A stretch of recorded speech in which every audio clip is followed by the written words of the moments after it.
সন্দেশখালী খুলনা গ্রাম পঞ্চায়েতের আতাপুর খেয়াঘাটের বেহাল দশা, কংক্রিটের জেটিঘাটের দাবি নিত্যযাত্রীদের। সন্দেশখালী থেকে তাপস রায়ের রিপোর্ট। এখন শুনুন বিস্তারিত। উত্তর 24 পরগনার সন্দেশখালী 2 নম্বর ব্লকের মণিপুর গ্রাম পঞ্চায়েতের আতাপুর ও খুলনার মাঝে রায়মঙ্গল নদীর পারাপারে প্রধান মাধ্যম আতাপুর খেয়াঘাট।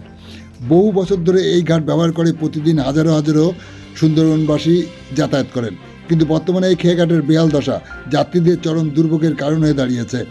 নিরাপত্তার কোনো সুষ্ঠু ব্যবস্থা না থাকায় জীবনের ঝুঁকি নিয়ে যাত্রীদের নদী পার হতে হয়। কয়েকটি ভাঙা ইট আর জীর্ণ পিলারের উপর ভর করে নৌকায় উঠতে হয় যাত্রীদের। সন্ধ্যার পর আলো না থাকায় ঘাট সম্পূর্ণ অন্ধকারে ঢেকে যায়, ফলে দুর্ঘটনার আশঙ্কা আরও বেড়ে যায়। বাইক ও সাইকেল নিয়ে পারাপারের সময় যাত্রীরা মারাত্মক সমস্যায় পড়েন। বিশেষত সন্দেশখালী ব্লকের একমাত্র বড় হাসপাতালটি খুলনায় অবস্থিত হয় আতাপুর থেকে আশঙ্কাজনক রোগী নিয়ে যাতায়াত করাটা এক প্রকার জীবন মরণ প্রশ্ন হয়ে দাঁড়ায়। দীর্ঘদিনের মাঝি রাধেশ্যাম দাস জানান, বহুবার প্রশাসনকে জানানোর পরেও আজও পর্যন্ত স্থায়ী কংক্রিটের জেটি তৈরি হয়নি। পূর্ণিমার সময় নদীর জল নামলে নৌকায় ওঠার জন্য জেটির প্রায় শেষ প্রান্তে পৌঁছতে হয়, যা অত্যন্ত ঝুঁকিপূর্ণ। স্থানীয় মানুষ ও নিত্যযাত্রীরা অবিলম্বে আতাপুর খেয়াঘাটের স্থায়ী কংক্রিটের জেটিঘাট নির্মাণের দাবি জানিয়েছেন প্রশাসনের কাছে, নাহলে বড় দুর্ঘটনার আশঙ্কা উড়িয়ে দেওয়া যাচ্ছে না। আপনারা দেখছেন সেই সময়কার বিশেষ মুহূর্তের ধারণকৃত ভিডিও চিত্র আজকের স্বপ্নগর পত্রিকার অনলাইনে। আমাদের সাথে থাকুন, দেখতে থাকুন। কি বললেন নিত্য যাত্রী সহ স্থানীয়রা। রিক্সা আমাদের পার হতে হয়। আপনার বাড়ি কোথায়? আমার বাড়ি জয়গল্প। নিত্য নতুন কি এই খেয়াঘাট ধরে পারে? হ্যাঁ হ্যাঁ, এখান থেকে পারাপার করি আমরা। কতদিন থেকে এরকম অবস্থা? অনেক দিন থেকে। আপনি কি চাইছেন? আমরা চাইছি ভালো হোক, এই ঘাটটাগুলো ভালো হোক।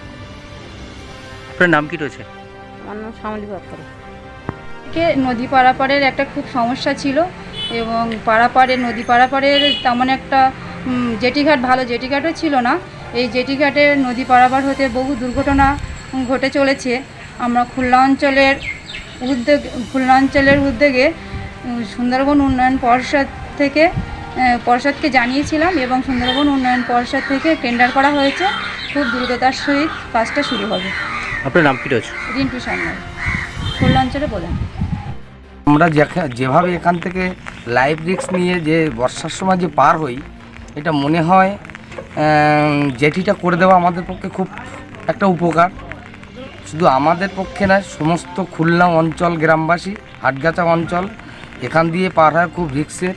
আগের দিন গত 3 থেকে 4 দিন আগে একটা বাইক এখান থেকে অ্যাক্সিডেন্ট হয়েছে। সে খুব আক্রান্ত, হসপিটালাইজড হয়েছে। এই বিষয়ে বলবো যে সমস্ত গ্রামবাসীদের উদ্দেশ্যে, এই যে আপনারা কতটা ঝুঁকিপূর্ণ পার করেন এই তো অবস্থা, একেবারে ফেরিঘাট প্রচণ্ড ঝুঁকিপূর্ণ। আপনি কি চাইছেন?